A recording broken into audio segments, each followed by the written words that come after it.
चाकणकर बाईंनी अखेर राजीनामा दिला। नाशिकमध्ये एक असा भोंदू बाबा उघडकीस आलाय, ज्याने आध्यात्मिक शक्तीच्या नावाखाली लोकांचा विश्वास लुटला। पण इथेच थांबत नाही। गुप्त कॅमेरे, धक्कादायक आरोप आणि आता मोठ्या नावांची त्यात एंट्री होते। ह्या बाबाचं नाव आहे अशोक खरात उर्फ कॅप्टन। हा फक्त एक गुन्हा नाहीये, हा आहे संपूर्ण सिस्टमवरचा प्रश्न। आज आपण पाहणार आहोत नाशिकच्या अशोक खरात प्रकरणामागचं संपूर्ण सत्य। काय चाललंय त्या ऑफिसमध्ये, काय सापडलं पोलिसांना आणि काय या प्रकरणात मोठ्या लोकांची चर्चा होते। अशोक खरात एक तथाकथित ज्योतिषी, लोकांच्या समस्या सोडवण्याच्या नावाखाली त्याने स्वतःचं साम्राज्य उभं केलं। लोक रांगा लावून त्याच्याकडे जायचे। कोणाला नोकरी हवी होती, कोणाला लग्न, कोणाला आरोग्य, आणि तो एकच गोष्ट सांगायचा, माझ्याकडे उपाय आहे। हळूहळू लोकांचा विश्वास वाढत गेला आणि तोच विश्वास त्याचं सर्वात मोठं शस्त्र बनलं। पण एक दिवस सगळं बदललं। एक महिला पुढे आली, तिने गंभीर आरोप केले। तिच्या मते तिला भीती दाखवली गेली, मानसिक दबाव टाकला गेला। तिला सांगितलं गेलं की तू जर माझी प्रेयसी झाली नाही तर तुझा नवरा मरून जाईल, आणि तिच्यासोबत शारीरिक संबंध ठेवले गेले। तुझं आयुष्य उद्ध्वस्त होईल, तुझ्या कुटुंबावर संकट येईल, अशा प्रकारे तिच्यावर प्रभाव टाकून तिचा गैरफायदा अशोक खरातने घेतला। आणि सगळ्यात धक्कादायक हे फक्त प्रकरण नसण्याची शक्यता आहे। पोलिसांनी छापा टाकला आणि जे सापडलं ते सगळ्यांना हादरवणारं होतं।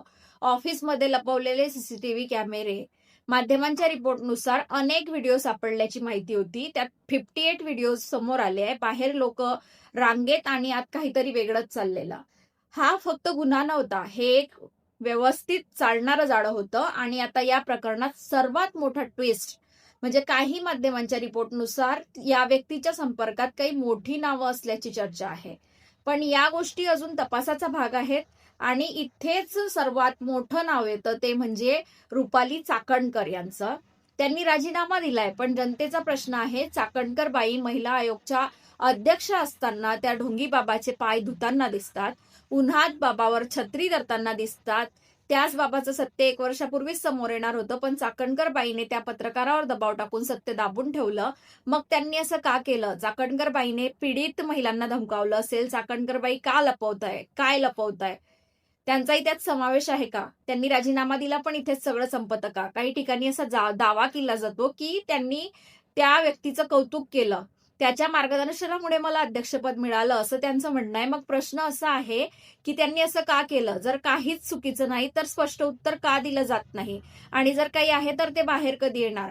हा प्रश्न फक्त एका बाबाचा नाही, हा प्रश्न आहे सिस्टमचा। जर आपण आज प्रश्न विचारले नाहीत तर उद्या पुन्हा असंच होणार। राजीनामा दिला ठीक आहे, पण चौकशी होणार का? सत्य बाहेर येणार का? आणि जर काही चुकीचं नाही तर भीती कसली आहे? आणि जर काही आहे तर ते लपवून चालणार नाही। आज सामान्य माणूस विचारतोय, आपण कोणावर विश्वास ठेवायचा? जे लोक आपल्यासाठी लढायला हवे तेच जर शांत बसले तर न्याय मिळणार कसा? हा फक्त एका व्यक्तीचा मुद्दा नाही, हा संपूर्ण सिस्टमचा मुद्दा आहे। तुमचं मत काय आहे? राजीनामा पुरेसा आहे का, की चौकशी झाली पाहिजे? कमेंट करा आणि हा व्हिडिओ शेअर करा। सत्य उशिरा का होईना पण बाहेर येतच।